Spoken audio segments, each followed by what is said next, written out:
mas-uuliyiinta dowladda hoose ee Boorama ayaa maanta ka hadlay arrimo badan oo khuseeya horumarka degmada Boorama dhinaca kalena fariin u diray bulshada ku dhaqan magaalada Boorama ayr ku xigeenka degmada Boorama ahna kusimaha duqa degmada Boorama Maxamed Maxamuud Faarax Dheerayste ayaa fariin u diray ganacsatada Boorama ee kala duwan kuwaasi oo iibiya alaabo dhacay iyo qaar ka mid ah hoteelada oo biyaha wasakhda ah daadiya habeenkii waa kan isagoo arrimahaas iyo arrimo kale ka hadlaya maanta waxaan doonayaa inaan u soo jeediyo bulshada ku dhaqan degmada Boorama gaar ahaan ganacsatada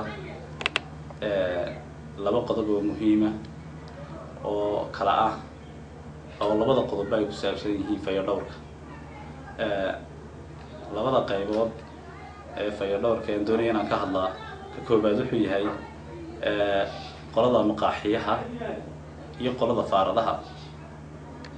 labada qaybood waxa la wixii xashiish ay soo saaraan magaalada centerkeyga ay ku daadiyaan magaaladiina magaalo noqon mayso hadii qashin qub ay noqoto marka waxaan doonaynaa in aanu wacyigelin ballaaran u fidino oo ama ha noqoto xagga meediyaha ama ha noqoto xagga qoraalada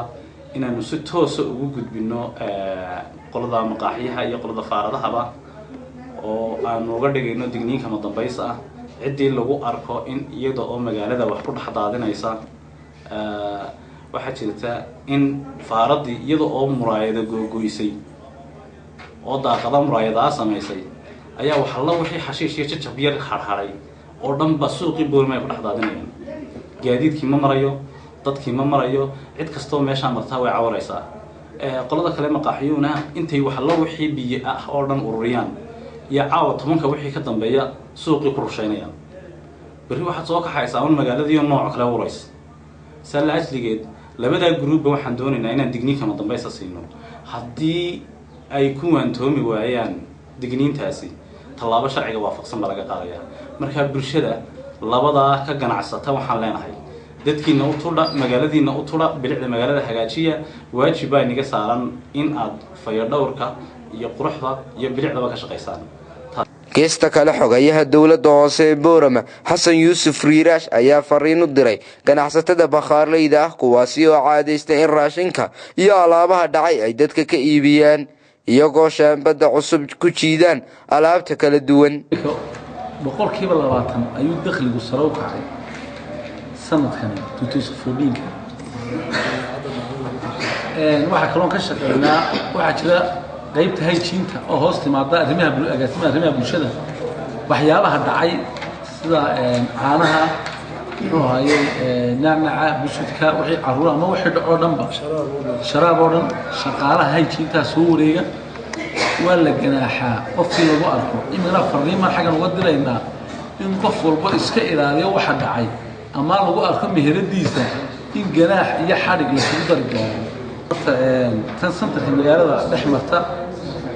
wuu jiraa googa way leedahay waxa laakiin imika noogu jira qorshaha in bishan ama bisha ku xigta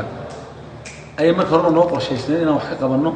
marka weegan bishan ama bisha ku xigta insha Allah dhinacyada oo ka waxayn doonaa waan ku rajaynayaa in soo dhaqsaa badan waxa dhammaan u baahan in ribeen lagu sameeyo jidadkoo dhanna inaan ku sameeyno noo qorshaysantahay si aan kula horeysinaba kulli sidoo kale maanta aan kula horeysinayna laakiin way noogu jirtaa qorshaha jidadkii waad qorxinaysaa bilicdii magaalada inaad hagaajisaan baad rabtaa dhowr jeer baad ololo ku qaadeen magaalada oo jiingadaha iyo waxyaabaha ka dhisan aad ka sifayseen haddana dib ayay ugu soo laabteen oo goobiya aad ka kiciseen dadka